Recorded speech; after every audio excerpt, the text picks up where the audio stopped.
Saudara-saudari, kita tidak bisa menerima pernyataan baru ini. Kebenaran dalam Alkitab telah sempurna.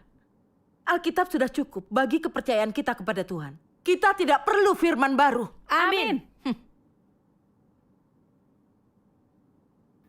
Saudara-saudari, yang dicatat dalam Alkitab itu terbatas.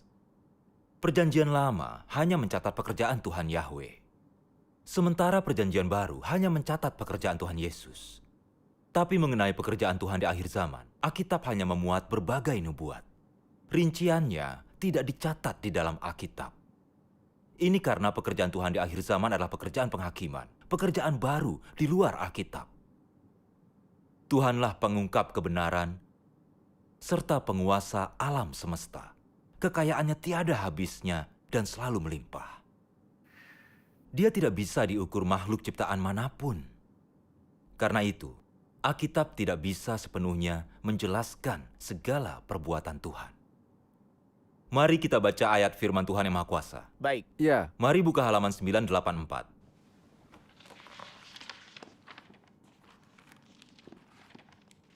Tuhan yang Maha Kuasa berkata, semua yang tercatat dalam Alkitab terbatas dan tidak mampu mewakili seluruh pekerjaan Tuhan. Keempat kitab Injil berisi kurang dari 100 pasal sekaligus yang berisikan sejumlah kejadian seperti peristiwa Yesus mengutuk pohon ara, penyangkalan 3 kali Petrus terhadap Tuhan, penampakan Yesus kepada para murid setelah penyaliban dan kebangkitannya, pengajaran tentang puasa, doa, dan perceraian, kelahiran dan silsilah Yesus, penunjukan murid-murid oleh Yesus, dan lainnya. Namun manusia amat mengagungkannya, bahkan membandingkannya dengan pekerjaan zaman sekarang. Mereka bahkan percaya hanya itu saja, pekerjaan Yesus. Seakan-akan Tuhan hanya mampu melakukan sebanyak itu dan tidak ada yang lain.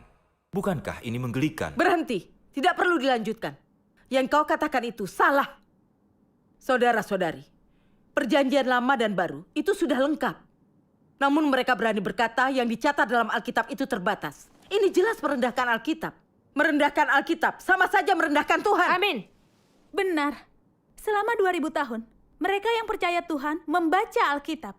Namun kalian bilang, apa yang dicatat dalam Alkitab itu terbatas. Itu bohong. Ya, jangan coba-coba menipu kami. Saudara-saudari, kami tidak merendahkan Alkitab dengan berkata seperti itu. Itu agar semua orang tahu tentang kebenaran. Saudara-saudari, kita tidak bisa menyamakan Alkitab dengan Tuhan. Alkitab atau Tuhankah yang menyelamatkan manusia? Alkitab atau Kristuskah yang mengungkapkan kebenaran? oh, jadi seperti itu. Lalu sekarang kita harus bagaimana? Biarkan mereka melanjutkan. belum sekarang. Ya. Yohanes 14 ayat 6 menyatakan Yesus berkata kepadanya, Akulah jalan, kebenaran, dan hidup. Tidak ada manusia yang datang kepada Bapa tanpa melalui aku. Amin. Syukur kepada Tuhan. Kini aku mengerti. Hanya Kristus yang bisa menyelamatkan manusia. Alkitab tidak bisa menyelamatkan manusia. Iya, benar sekali. Benar sekali. Kristus menyelamatkan manusia. Bukankah kau membacanya dari Alkitab? Tanpa catatan dalam Alkitab, bagaimana kau akan mengetahuinya? Tuhan Yesus telah menebus dosa kita. Selama kita percaya kepada Tuhan berdasarkan Alkitab, kita bisa peroleh hidup. Amin. Saudari Feng benar. Saudara-saudari, kita semua dahulu membaca Alkitab, tapi kita tidak paham realitas Alkitab. Hari ini, firman Tuhan yang Maha Kuasa menyingkapkan semuanya kepada kita. Mari kita lihat bagian firman Tuhan yang Maha Kuasa. Baik. Iya, baiklah. Halaman 960.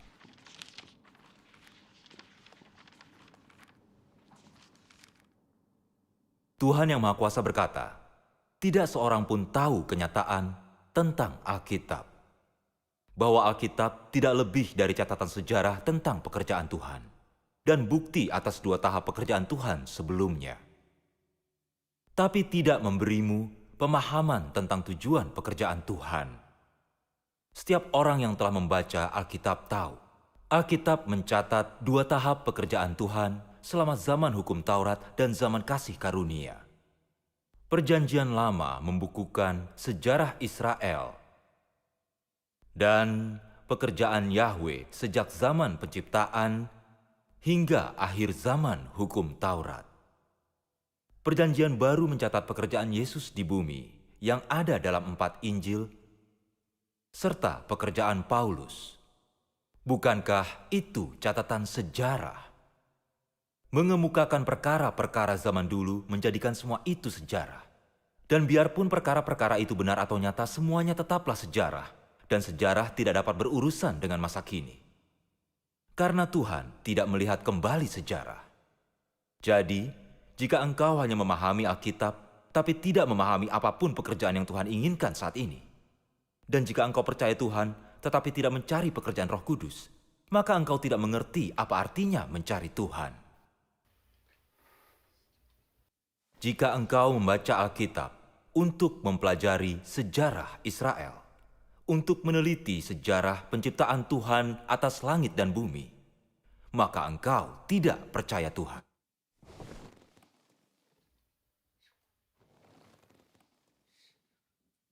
Akan tetapi kini, sebab engkau percaya Tuhan, mengejar kehidupan, mengejar pengenalan akan Tuhan, dan tidak mencari surat-surat dan doktrin yang mati, atau pemahaman tentang sejarah, engkau harus mencari kehendak Tuhan masa kini, dan petunjuk tentang pekerjaan Roh Kudus. Seandainya engkau arkeolog, engkau dapat membaca Alkitab saja. Tapi engkau bukan arkeolog, engkau salah seorang yang percaya Tuhan. Dan engkau sebaiknya mencari kehendak Tuhan saat ini. Iya, itu benar. Sungguh firman yang berkuasa. Iya. Aku merasa begitu dicerahkan setelah mendengarkan hal ini. Benar, benar iya, benar. Benar. Saudara-saudari, lewat firman Tuhan yang Maha Kuasa kita bisa melihat Alkitab hanyalah catatan sejarah pekerjaan Tuhan di masa lalu dan tidak bisa menyelamatkan manusia. Alkitab sama sekali tidak bisa dibandingkan dengan Tuhan. Tuhanlah sumber air kehidupan. Firman dan ucapannya tiada akhir, tiada hentinya mengalir. Sedangkan apa yang dicatat dalam Alkitab sangatlah terbatas. Ini adalah fakta yang tidak bisa disangkal. Saudara-saudari, Tuhan selalu baru dan tidak pernah usang. Dia melakukan pekerjaan baru dan mengungkapkan pekerjaan baru di setiap masa. Selama zaman kasih karunia, Tuhan Yesus melakukan pekerjaan baru dan mengungkapkan firman baru. Tapi imam-imam Yahudi dan kaum Farisi di masa itu berpegang pada perjanjian lama. Bukan saja menolak dan mengutuk pekerjaan Tuhan Yesus, tapi mereka bahkan menyalibnya dan melakukan dosa yang amat besar. Kini Tuhan yang Maha Kuasa, Kristus di akhir zaman, mengungkapkan kebenaran yang menyelamatkan manusia, yang sama sekali tidak dicatat dalam Alkitab. Karena tidak dicatat, maka Alkitab tidak bisa mewakili pekerjaan Tuhan di akhir zaman dan semua firman-Nya. Saudara-saudari, kita tidak bisa terus berpegang pada Alkitab. Kita harus mencari kehendak Tuhan saat ini dan pekerjaan Roh Kudus. Hanya itu yang sesuai dengan kehendak Tuhan. Iya, benar sekali. Iya, benar. Benar sekali. Iya. Tuhan pernah memfirmankannya. Izinkan aku membacakannya untuk semua. Iya. Iya. Mari buka halaman 950.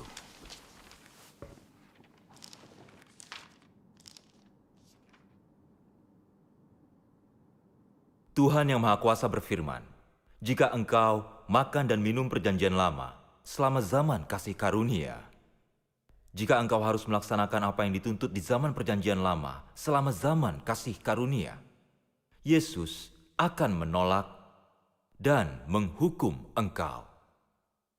Jika engkau menerapkan perjanjian lama pada pekerjaan Yesus, engkau akan menjadi orang Farisi. Jika kini engkau mencampur perjanjian lama dan perjanjian baru untuk dimakan, diminum, dan dilaksanakan, maka Tuhan masa kini akan menghukummu. Engkau pun akan ketinggalan pekerjaan Roh Kudus masa kini. Jika engkau makan perjanjian lama dan perjanjian baru, engkau berada di luar aliran Roh Kudus. Firman Tuhan yang Maha Kuasa menyatakan, jika kita berpegang pada perjanjian lama selama zaman kasih karunia, Tuhan Yesus tidak akan memuji kita. Dan kita tidak akan menerima kasih karunia dan pengampunan Tuhan bagi manusia.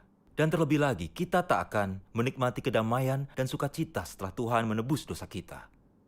Saat ini Tuhan Yang Maha Kuasa telah datang. Jika kita masih berpegang pada perjanjian baru dan lama di Alkitab, kita tidak akan menerima pujian Tuhan dan tidak akan menerima keselamatan Tuhan di akhir zaman. Rekan-rekan, kita harus berpegang pada Alkitab dan mengikuti jalan Tuhan. Pekerjaan Tuhan berdasarkan Alkitab dan tidak muncul begitu saja. Karena itu kepercayaan kita kepada Tuhan harus berdasarkan Alkitab. Kita tidak boleh percaya perkataan mereka, atau kita akan kehilangan keselamatan Tuhan. Amin. Iya. Jika tidak berdasarkan Alkitab, artinya keliru. Penatu Wazang, sebaiknya kau cepatlah kembali. Saudari Feng, ini sungguh jalan kebenaran. Kau bukan lagi jemaat gereja kami. Kau tidak layak bicara dengan kami. Ayo pergi. Ayo, Saudari Feng. Saudari Feng. Saudari Feng. Saudari Feng. Saudari Feng. Saudari Feng. Tunggu dulu. Saudari Feng. Saudari Feng. Saudari Tan, tolong tenang. Para pekerja berharap kalian mendengarkan. Jika ini benar dan tidak diselidiki, bukankah kita akan melewatkan kedatangan Tuhan? Itu benar. Benar, Saudari Feng. Kau akan pergi begitu saja? Kau adalah guru teologi kami. Kaulah yang paling bijak. Bukankah akan lebih baik kalau berdebat dengan mereka? Bukan ide bagus untuk pergi sekarang. Jika kita pergi, Saudari mereka Feng, akan... bagaimana mungkin kau bisa pergi dalam situasi begini? Ya, Iya, jangan benar. pergi. Iya. Aku tidak boleh pergi. Aku menolak percaya. Setelah lebih dari 20 tahun mempelajari Alkitab, aku kalah dari mereka. Aku harus memakai Alkitab untuk mempermalukan mereka dan menebus kekalahanku. Aku ingin melihat apalagi yang bisa mereka kemukakan. Ayo kita masuk. Ayo, Ayo Saudari masuk. Tan. Ayo, Syukur silakan. kepada Tuhan. Untunglah kau kembali. Duduklah. Ayo, silakan duduk. Dengarkan aku. Menyelidiki Alkitab itu bagus. Tapi, jika kalian terus menyangkal Alkitab, tidak ada yang bisa kami sampaikan. Aku hanya bisa diskusi berdasarkan Alkitab. Dan tidak akan menerima yang melawan Alkitab. Amin. Saudari Feng, kami menghargai perasaanmu. Kau takut para jemaat mengambil jalan yang salah. Dan jika masih ada yang tidak kau mengerti, dari yang kita bicarakan ini, kita bisa membahasnya. Saudari Feng, Kitab Suci memuat perumpamaan tentang kain penambal dan kantong kulit. Setiap kali Tuhan melakukan tahap baru pekerjaannya, manusia tidak bisa memahami. Khususnya saat itu melibatkan pandangan tertentu tentang Alkitab. Kita akan punya perbedaan. Itu hal normal. Saudara-saudari, kita yakin setiap tahap baru pekerjaan Tuhan harus punya dasar Alkitab. Mari kita pikirkan kembali. Apakah pekerjaan Tuhan selama zaman hukum Taurat memiliki dasar Alkitab? Tidak mungkin ada, kan? Ya, benar. Bahkan Alkitab saja belum ada. Iya. Benar. Benar. Iya, bahkan Alkitab saja belum ada. Faktanya, penciptaan dunia oleh Tuhan, kerusakan dunia akibat air bah, kebakaran Sodom, dan pekerjaan Tuhan Yesus, semuanya tidak berdasarkan Alkitab. Dari fakta-fakta ini kita bisa melihat pekerjaan Tuhan tidak pernah dibatasi Alkitab. Iya, Iya, itu benar. Benar juga. Benar. Entah itu pekerjaan Tuhan Yahweh, pekerjaan Tuhan Yesus, ataupun pekerjaan Tuhan yang Maha Kuasa saat ini. Pekerjaan Tuhan di setiap masa tidak berdasarkan Alkitab, melainkan berdasarkan kebutuhan manusia yang rusak dan rencana pengelolaan Tuhan. Cukup. Aku tidak setuju denganmu. Tuhan Yesus sendiri berfirman, Alkitab adalah kesaksiannya. Itu sebabnya kepercayaan kita kepada Tuhan harus berdasarkan Alkitab. Alkitab satu-satunya jalan untuk mengenal Tuhan. Amin. Iya. Harus berdasarkan Alkitab. Benar. Bagaimana bisa kita mengenal Tuhan tanpa Alkitab? Saudara-saudari, sekarang mari kita lihat. Apakah seseorang sungguh mengenal Tuhan berdasarkan Alkitab? Jawaban pertanyaan ini bisa ditemukan dalam firman Tuhan yang Maha Kuasa. Mari buka halaman 1274.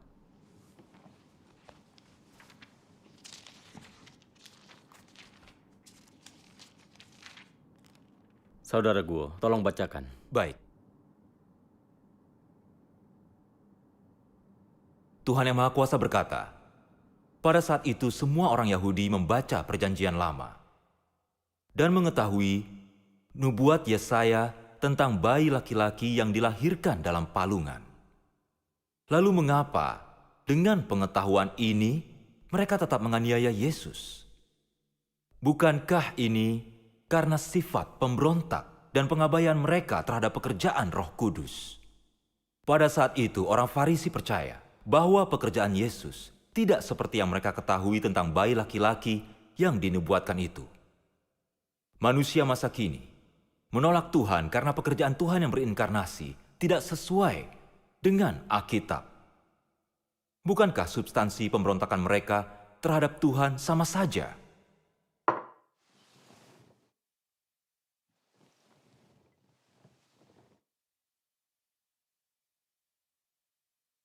Engkau harus menerima tanpa perlu mencari bukti lebih jauh dari Alkitab, selama pekerjaan itu berasal dari Roh Kudus. Sebab engkau percaya Tuhan untuk mengikutinya, bukan untuk menyelidikinya. Engkau tidak perlu mencari bukti lain untuk menunjukkan akulah Tuhanmu. Sebaliknya, engkau harus berusaha menilai apakah aku bermanfaat bagimu. Inilah kuncinya. Sekalipun engkau menemukan banyak bukti tidak terbantahkan dalam Alkitab, itu tidak dapat membawamu seutuhnya ke hadapanku. Engkau hidup dalam kungkungan Alkitab dan bukan di hadapanku. Alkitab tidak dapat menolongmu mengenalku maupun memperdalam kasihmu kepadaku. Meskipun Alkitab menubuatkan lahirnya seorang bayi laki-laki, tidak seorang pun dapat menyelami di dalam siapa nubuat ini akan digenapi, sebab manusia tidak memahami pekerjaan Tuhan. Dan inilah yang membuat orang Farisi menentang Yesus. Jadi seperti itu. Ya. Saudara-saudari, manusia di zaman hukum Taurat berpegang pada kitab suci dan tidak menyelidiki pekerjaan baru Tuhan. Pada akhirnya, mereka menyalibkan Tuhan Yesus. Kita bisa melihat dari fakta ini. Kita tidak bisa mengenal Tuhan dan pekerjaannya hanya berdasarkan pada Alkitab. Iya. Memang benar. Kita sebelumnya sudah cukup membaca Alkitab. Tapi kita tidak mengerti. Iya, Syukur syukur kepada pada Tuhan. Saudara-saudari, kita semua tahu, di masa itu umat yang mengikut Tuhan Yesus berusaha mengenal Tuhan berdasarkan pekerjaan dan firman Tuhan Yesus yang sebenarnya, dan pencerahan serta tuntunan dari Roh Kudus. Tidak seorang pun yang bisa mengenal Tuhan berdasarkan Alkitab. Ini adalah fakta. Saudara-saudari, kita tidak bisa hanya memakai Alkitab sebagai dasar ukuran pekerjaan Tuhan yang Maha Kuasa. Alkitab hanya bisa digunakan sebagai referensi. Yang utama adalah menentukannya berdasarkan ada tidaknya kebenaran dan pekerjaan Roh Kudus. Dengan begitu, keputusan bisa dibuat dengan benar.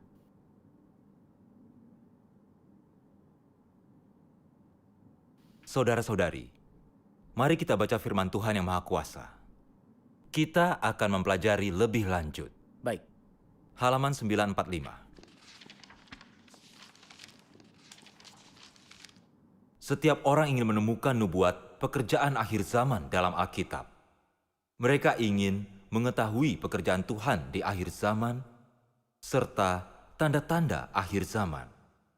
Dengan demikian, pemujaan mereka kepada Alkitab menjadi lebih fanatik.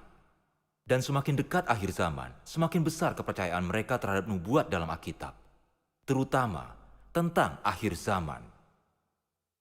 Dengan kepercayaan dan keyakinan buta kepada Alkitab seperti ini, mereka tidak berhasrat mencari pekerjaan Roh Kudus. Dalam pemahaman mereka, mereka pikir hanya Alkitablah yang bisa mendatangkan pekerjaan Roh Kudus. Hanya di dalam Alkitablah mereka bisa menemukan jejak Tuhan. Hanya di dalam Alkitablah tersembunyi misteri pekerjaan Tuhan. Hanya Alkitablah, bukan buku atau orang lain, yang bisa menjelaskan segala sesuatu tentang Tuhan dan pekerjaannya. Alkitab bisa mendatangkan pekerjaan surga ke bumi, dan Alkitab bisa memulai sekaligus mengakhiri zaman. Dengan pemahaman seperti ini, orang tidak memiliki kecenderungan untuk mencari pekerjaan Roh Kudus. Jadi, terlepas dari seberapa besar Alkitab telah membantu manusia di masa lalu, Alkitab telah menjadi rintangan bagi pekerjaan terbaru Tuhan. Tanpa Alkitab, orang bisa mencari jejak Tuhan di tempat lain. Tetapi di masa ini, jejaknya dikungkung Alkitab. Menjadikan perluasan pekerjaan terbarunya sebagai perjuangan yang lebih sulit dan menanjak. Semua ini dikarenakan pasal-pasal dan kata-kata terkenal dari Alkitab tersebut serta berbagai nubuatan di dalamnya. Mari baca bagian lainnya. Buka halaman 9. Tuhan Yang Maha Kuasa berkata, sebab kita sedang mencari jejak Tuhan, maka kita harus mencari kehendak Tuhan, firman Tuhan, pernyataan Tuhan. Sebab di mana ada firman Tuhan yang baru, di sanalah ada suara Tuhan. Dan di mana ada jejak Tuhan, di situ juga ada perbuatan Tuhan.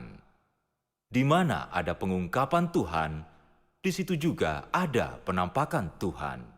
Dan di mana ada penampakan Tuhan, di situ juga ada kebenaran, jalan, dan hidup. Amin. Saudara-saudari, Tuhan Yang Maha Kuasa telah memberitahu dengan jelas melalui firman-Nya. Kita tidak boleh bersikeras berpegang pada Alkitab saat percaya kepada Tuhan dan harus mengikuti jejak pekerjaan Roh Kudus. Dan mencari jejak Tuhan dalam pekerjaan dan firman-Nya yang baru. Untuk mengetahui apakah itu pekerjaan Tuhan dan jalan kebenaran, kita harus melihat apakah ada pekerjaan Roh Kudus. Ungkapan kebenaran dan bisa memberikan kehidupan. Jika apa yang diungkapkan adalah kebenaran dan kehidupan, maka tidak diragukan lagi, itu pekerjaan Tuhan. Dan harus ada penegasan dari Roh Kudus. Benar, iya. Jika kita ingin mengenal pekerjaan Tuhan di akhir zaman, maka kita harus mencari dan menyelidiki isi firman dan ucapan Tuhan. Untuk melihat apakah itu ungkapan Tuhan. Bisa mengarahkan manusia menuju zaman baru, memiliki kebenaran, bisa memberikan kehidupan, dan bisa mengubah watak rusak manusia untuk membantu mereka meraih penyucian. Hanya itulah standar pembuktian jalan kebenaran.